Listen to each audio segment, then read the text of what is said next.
There are a ton of ancient texts out there that claim they can solve the Bible's biggest mysteries, but one really stands out, mainly because of how completely it was hidden from the world. It's called the Book of Jubilees, and today we're going to dive into this fascinating and, for centuries, forbidden text to see what secrets it's been holding. So just imagine for a second, what if the story you think you know isn't the whole story? What if one of the most influential books in human history is actually missing a key chapter? Like a director's cut that changes, well, everything. And this isn't just a fun thought experiment. There's an ancient Jewish text written way back around 200 BC during a pretty chaotic time that makes this exact claim. But it was systematically suppressed, and for almost 2,000 years, it was pretty much invisible to the Western world. And believe me, this book doesn't pull any punches. It claims to be a direct revelation from an angel to Moses himself, and it's packed with shocking secrets, the real origin of evil, the full story of the patriarchs, and maybe the most controversial thing of all, a reason why the entire world has been following the wrong calendar for centuries. And that last part, the calendar, oh, that's a huge deal. See, the Book of Jubilees was all in on this perfect 364 days solar calendar. With this calendar, every single festival would land on the exact same day of the week every single year. No exceptions. Now, you can imagine this was a massive challenge to the temple authorities in Jerusalem who were using a lunar calendar. This wasn't just some disagreement about scheduling. It was a full-on battle for who had divine authority. And that, right there, is one of the biggest reasons Jubilees got banned. All right, so let's get into the book's first major revelation. It basically gives us a cosmic prequel to Genesis, a history of the universe that starts long before day one as we know it. The core concept here is something called the heavenly tablets. So according to Jubilees, those famous stone tablets Moses got on Mount Sinai, they were just a copy.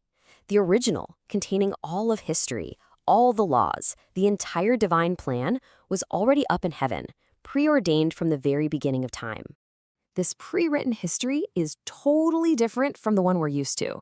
In this version, angels were created before light itself, and the Sabbath wasn't just a rule made for people. It was an eternal, cosmic law set up before the physical world was even a thing. Just that simple change completely reframes the whole creation story. The story of the Garden of Eden gets a major rewrite, too. Adam and Eve are described as wearing garments of light, almost like they were angelic beings. And there's zero ambiguity about the serpent. Jubilees comes right out and says it's Satan.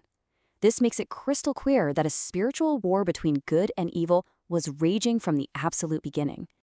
But, every war needs a general, and the Book of Jubilees gives us a seriously sinister one. It introduces a main antagonist, the one pulling the strings of evil throughout history. His name is Mastema. Mastema is called the Prince of Hatred. And he's not some rogue agent acting on his own. He actually operates with divine permission to test humanity, to tempt them, and to accuse them. He's the mastermind behind all the corruption that eventually swamps the world before the Great Flood. And boy, does he have a plan. Jubilees says Mastema was the one who pushed the angelic watchers to go down in sin with human women. This unholy union created the giant ravenous Nephilim, who just filled the earth with violence. But here's the really cunning part. When God decided to flood the world and destroy these evil spirits, Mastema argued that he needed servants to carry out his job of testing humanity. So he actually made a deal to keep 1/10 of the demons to continue his work. So this is the really key point. In the Book of Jubilees, the Great Flood isn't just about punishing bad humans. It's the final battle in a spiritual war.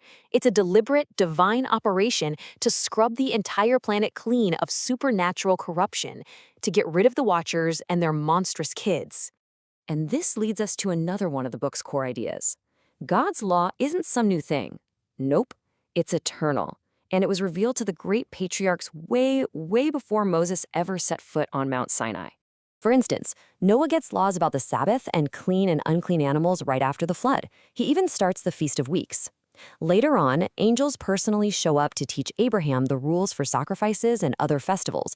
They even teach him Hebrew, which Jubilees calls the tongue of heaven, so he could study the old sacred texts.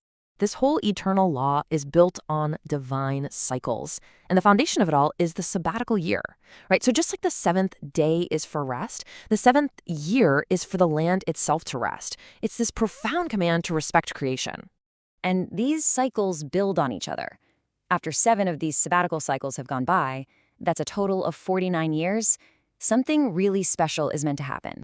That 50th year, that is the year of Jubilee. And it was designed to be this radical, divine reset button for the entire society, a time to bring everything back to justice and freedom. I mean, just think about how radical this is. In the year of Jubilee, every single debt is canceled, all slaves are freed, and maybe most importantly, all land goes back to its original family owners.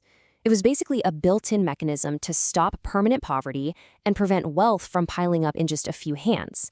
It was meant to make sure society snapped back to God's original plan. Okay, so with all of these incredible details, a cosmic war, an evil mastermind, a law that existed before Moses, we have to get back to the big question. Why was this book kicked to the curb? Why was it banned? This chart pretty much sums it up perfectly. First, its super rigid solar calendar was a direct threat to the temple's authority. Done. Second, its deterministic worldview, this idea that everything was already written down, left very little room for new interpretations by rabbis. Third, its detailed hierarchy of evil spirits with Misdema at the top went way beyond what the canonical text talked about. And finally, this idea that the law was around before Moses, well, that kind of took away from the unique foundational importance of the big reveal at Sinai. In the end, the Book of Jubilees was suppressed because it wasn't just telling a different story. It was proposing a completely different system of the universe, a more rigid, more deterministic one that ultimately just didn't fit with the direction that mainstream Judaism and Christianity were headed. It really makes you wonder, doesn't it?